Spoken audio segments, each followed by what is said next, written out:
21.4% of dropbacks luck under pressure. I mean, 12% lower than the lowest season prior to that.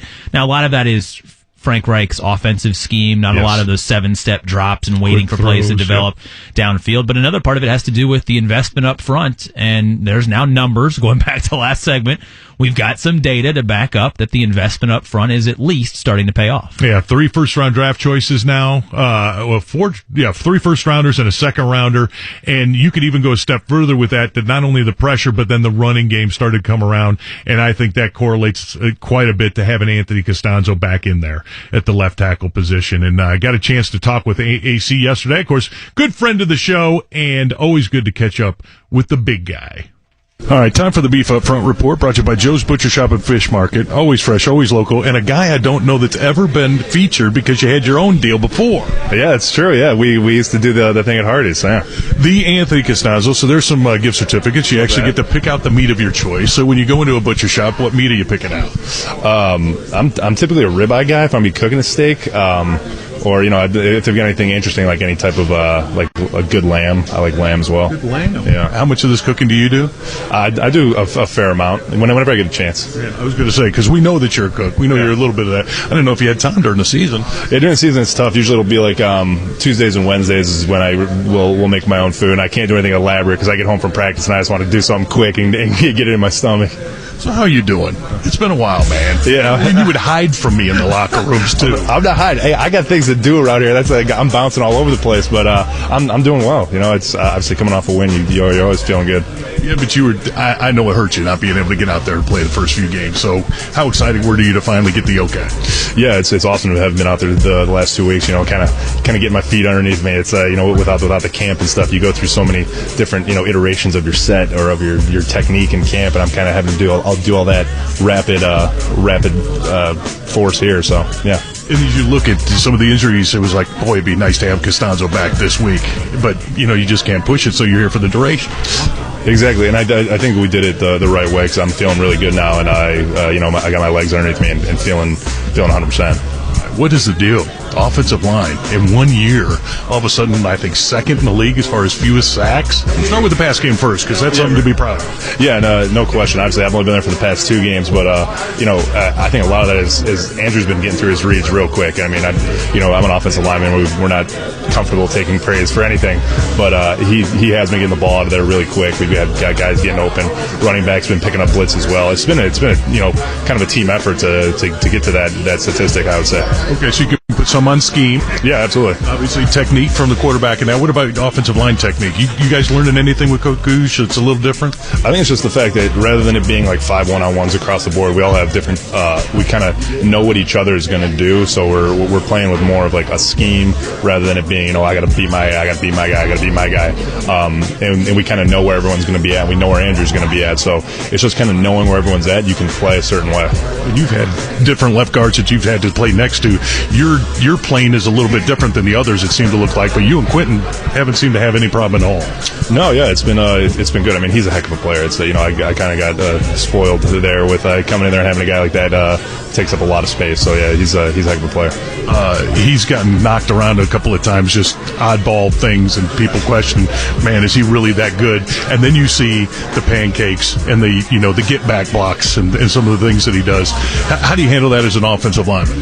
Yeah, I mean, it's just because he plays so hard, like he'll catch himself on something, because he's trying to hit somebody and all of a sudden someone else will come out of nowhere. But he's extremely strong and he's he holds his ground really well. And yeah, he does do some crazy things, in terms of, guys don't pancake people like he does in the NFL. It's a special thing that he's able to do. All right, now you got the run game going too, and that's both of those games that you've been a part of. That, what's the difference? Is it Marlon? Because a lot of folks want to say, well, it's on the running back too. You can see that every game Marlon's played, but everybody did well last week. Yeah, that's a huge thing. I mean, you'll see Chester coming down on some plays, blowing up safeties too, having to block safeties in the hole. So our wide receivers been doing a great job. Marlon sets up blocks incredibly well. He does a great job and he's fast. So obviously that makes the offensive line's job a little bit easier. How important was that win and the way you got it? His team deserved it. Yeah, it was crazy. The record does not does not kind of match with how hard this team plays. And you could see it. It's not. It wasn't a 1-5 team. So to go out there and get that win, it definitely meant a lot. You guys looking at the scoreboards too to notice you're only 2 back. I mean, as bad as the year started. Right. Yeah. I mean, it's you just kind of pay attention to, are we in it? Are we not in it? And we're in it. So that's that definitely is good. And Oakland seems to be on the way out. A lot of disarray there, trades and those kinds of things. What do you have to guard against most heading out to the coast this weekend?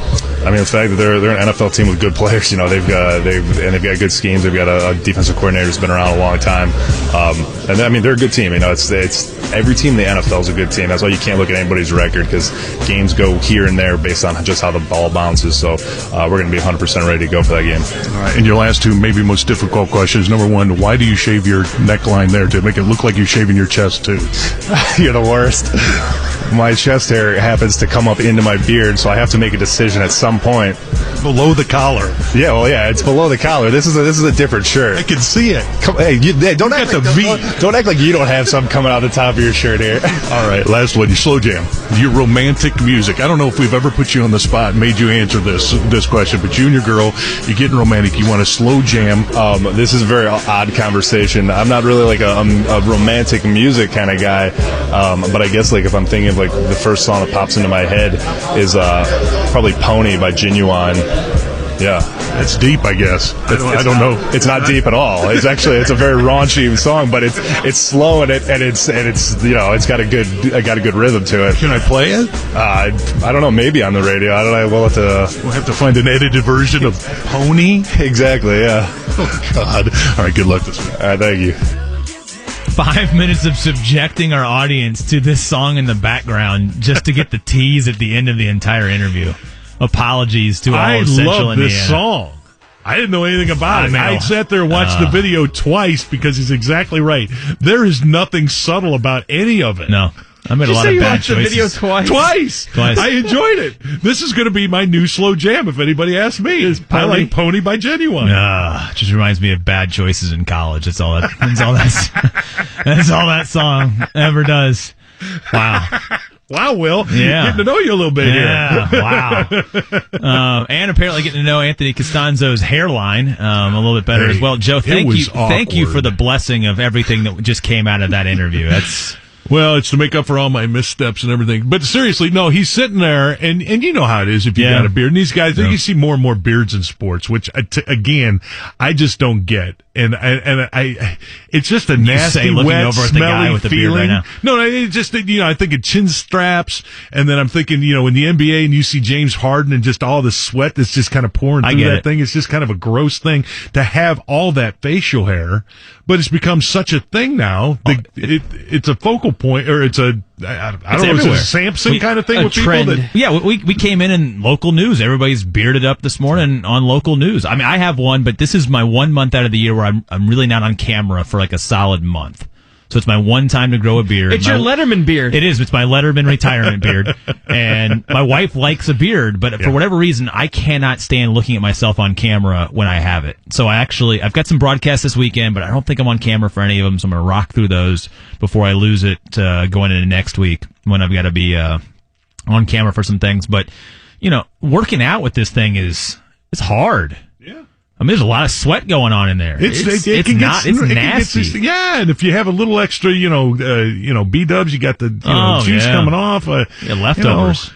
That could be problematic. It's like a lunchbox. You don't need a lunchbox. You can just store it in the beard, and then that's right. You're good to take it in later. Castonzo in good spirits. The whole offensive line seemingly in good spirits. They've played a lot better of late, and going into an environment this weekend where they could really make some hay. I mean. Yeah. This is an Oakland team that you were talking about it before the interview. It's they're 27th versus the rush. Yeah. They're 22nd versus the pass, but they're 32nd in the league. So they're dead last in the league in passing yards per play, which means they're vulnerable to the big play. They're 31st in sacks per attempt, so they don't get to the quarterback. And one of the most telling things, and one of the Colts have been really, really good, is on third down. They're 29th in the league on third down. So it sets up to be a really good matchup for the Colts come Sunday. It feels a lot like the Pacers last night in San Antonio. Go get that W, build some momentum, and we'll have some positive things to talk about. All right, got to take a break. You know what's coming up next. It is The pop quiz, baby. Got to go 5 for 5 to get that Jiffy Lube prize pack, though. 239-1070. Line up now. I'm looking at the questions here. 4 out of 5, very possible. 5. We could have a winner today. Grady's going to be pissed. We could have a winner today. Well, this is what happens. Grady's not here. Like, I'm a generous guy. I didn't leave my hometown. No, I'm here to be generous for the people. I work elsewhere but still live here, dang it. Nice 239-1070. You're welcome anytime. 239-1070. Get in line. I'm going to give you free stuff.